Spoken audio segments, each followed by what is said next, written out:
शिवाय। शिव शक्ति भक्ति गंगा में आप सभी का बहुत बहुत स्वागत है। आइए एक और सुंदर सी कथा के साथ शिव शक्ति भक्ति गंगा के सफर को प्रारंभ करते हैं। एक दूर देश के राजा अपने राज्य को अपने परिवार की भांति बहुत स्नेह करते थे। एक रोज उन्होंने सोचा कि बहुत वर्ष बीत गए, हमारे यहाँ पर कोई उत्सव नहीं हुआ है, तो क्यों ना कोई उत्सव किया जाए, कोई आयोजन किया जाए, जिससे हमारे पड़ोसी देश के जो मित्र राज्य हैं, मेरे राजा हैं, उनको भी निमंत्रण दिया जाए और हमारे गुरुजनों को भी बुलाया जाए। योजना बनाकर पड़ोसी देश के राजाओं को निमंत्रण दिया, अपने गुरुजनों को निमंत्रण दिया, अपने सभी सगे संबंधियों को निमंत्रण दिया। आयोजन प्रारंभ हुआ। उस कार्यक्रम को रोचक बनाने के लिए एक नृत्य करने वाली अप्सरा को भी बुलाया गया। पूरी रात वह नृत्य चला। राजा ने अपने गुरुजनों को स्वर्ण की मुद्राएं दी और कहा कि अगर आप जब ये कार्यक्रम समाप्त होगा तो नृत्यांगना को यह उपहार के रूप में आप देंगे। तो गुरुजनों ने कहा कि ठीक है बस। पूरी रात नृत्य चला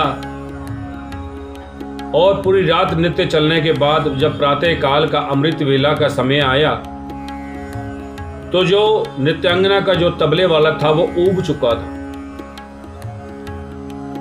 उस नृत्य करने वाली अप्सरा ने देखा कि मेरा तबले वाला ऊब चुका है, उबासी आ रही है, ये सोने को जा रहा है, कहीं इसकी गलती की वजह से राजा क्रोधित ना हो जाए और हमें दंडित ना कर दे।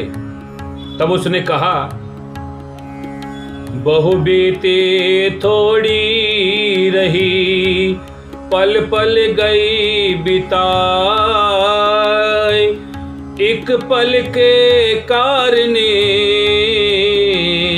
ना कलंक लग जाए। इस दोहे को जैसे ही कहा तो वहां पर बैठे विराजमान जितने भी लोग थे उन्होंने अपने अपने सोच के हिसाब से उसका अर्थ निकाला। तबले वाले समझ गया, वो तुरंत होश में आकर तबला बजाने लगा। और जब इस दोहे को गुरुजन ने सुना तो उनकी आंखें खुली।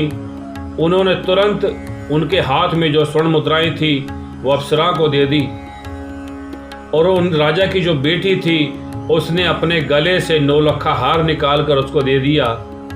और जो राजा का बेटा था उसने, जो राजकुमार था, अपने सर से मुकुट निकाल के उसको दे दिया। राजा हैरान हुआ कि पूरी रात नृत्य चला, किसी ने एक भी उपहार इसको नहीं दिया। इसने ये दोहा पढ़ा तो इस उपहार, जितने भी कीमती उपहार थे, सब इसको दे दिए। तो राजा अपने आसन से उठकर कहा कि तुमने ऐसा कैसा दोहा बोला है कि सबने अपने कीमती कीमती वस्तुएं तुम्हें दे दी है, तुमने तो लूट लिया है। जब इस बात को राजा की बात को जब उनके गुरुजन ने सुना तो कहा कि राजन, तुम इसको दोष मत दो, ये तो आज से मेरी गुरु बन गई हैं, इन्होंने मेरी आंखें खोल दी हैं। इस दोहे ने बहु बीती थोड़ी रही, पल पल गई बिताई, एक पल के कारणे ना कलंक लग जाए। मैंने सारी उम्र जंगलों में तपस्या की है, प्रभु की आराधना की है और आज अंत समय में मैं यहाँ पर नृत्यांगना का नृत्य देखने आकर बैठ गया हूँ। मैंने अपने आप को भ्रष्ट करने की कोशिश की है। राजन, तुम अपनी सभा को संभालो और मैं जा रहा हूँ पुनः प्रभु के आराधना करने, प्रभु की तपस्या करने। उधर राजा की बेटी कहती है कि पिताजी, इसके इस दोहे ने मेरा जीवन बदल दिया है।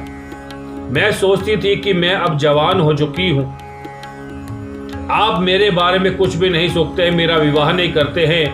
आज की रात मैं आपका जो नौकर था उसके साथ मैं भागकर विवाह करने का कार्य करने जा रही थी।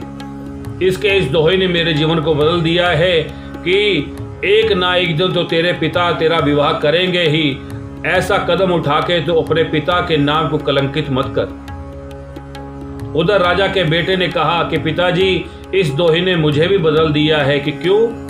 कि आप राजा हैं तो मैं आज की रात आपके कुछ सैनिकों के साथ मिलकर आपका वध करने लगा था। इस दोहे ने मेरा जीवन बदल दिया है कि तू आज राजकुमार है, राजा तुम्हारे पिता है, एक ना एक दिन तुम्हें राज्य तो मिल ही जाएगा।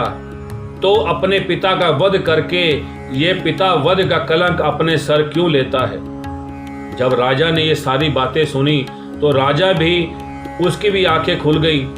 उसने इस मोह माया से नाता तोड़कर संन्यास लेने का किया कि इस और अपनी पुत्री का विवाह किया, अपने बेटे का राज तिलक किया और खुद स्वयं जाकर संन्यास बन गया।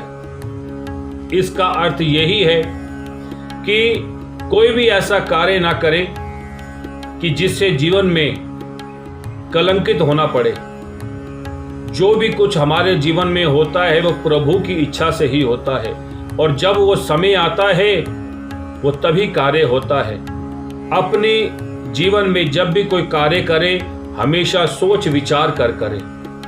अगर आपके जीवन में कई समय से कठिनाई आ रही हैं तो प्रभु हो सकता है हमें बहुत बड़ी परेशानी से बचा रहा है। तो अपने जीवन को सदा ही सत्य के मार्ग पर चलाएं, ईश्वर के बताए हुए मार्ग पर चलाएं। और सबसे बड़ी बात, हमारे जो माता पिता हैं, हमारे पहले गुरु, उनकी आज्ञा का पालन कर कर हम अपना अगर जीवन व्यतीत करते हैं तो हमारे जीवन में कभी भी कोई कष्ट नहीं आएगा। आइए इस कथा को यही समाप्त करते हुए आप सभी से आज्ञा लेता हूँ। ओम नमः शिवाय।